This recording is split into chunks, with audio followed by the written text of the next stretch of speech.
বিসমিল্লাহির রহমানির রহিম। বাংলাদেশ জামাত ইসলামী এখন পৌঁছে গেছে গ্রামগঞ্জের প্রত্যন্ত অঞ্চল পর্যন্ত।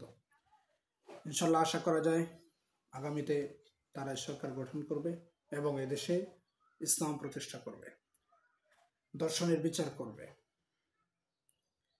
কোরআন ও সুন্নাহর আইন প্রতিষ্ঠা করবে, এদেশের মানুষের অধিকার প্রতিষ্ঠা করবে। তারা গত 100 বছর ধরে, প্রায় 100 বছর ধরে উপমহাদেশে রাজনীতি করে আসছে, কিন্তু আলোর মুখ কখনো দেখেনি। ক্ষমতার চেয়ারে নাগালেও তারা যেতে পারেনি।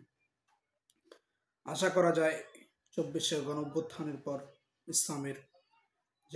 ইসলামের দিকে মানুষ ধাবিত হচ্ছে এবং মানুষ এই কথা ভেবেছে যে এই কথা মানুষের প্রত্যেকটি জনে জনে মুখে মুখে বলে বেড়াচ্ছে, নৌকা দানে শেষ, আওয়ামী লীগ বিএনপি সব দেখা শেষ, কামিত হবে বাংলাদেশ জামাত ইসলামের।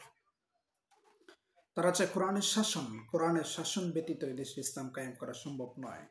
আর ইসলাম কায়েম করতে গেলে এদেশে কোরআনের শাসন প্রতিষ্ঠা করতে চাইলে বাংলাদেশ জামাত ইসলামের কোনো বিকল্প নেই। অন্য কোনো রাজনৈতিক প্ল্যাটফর্ম, অন্য কোনো ইসলামিক রাজনৈতিক দল বাংলাদেশ জামাত ইসলামের জায়গা কখনো দখল করতে পারবে না। সকলের সঙ্গে ঐক্যবদ্ধ হয়ে আগামীতে বাংলাদেশ জামাত ইসলামী সরকার গঠন করবে। এখন জামাত পৌঁছে গেছে গ্রামগঞ্জের প্রতিটি অঞ্চলে।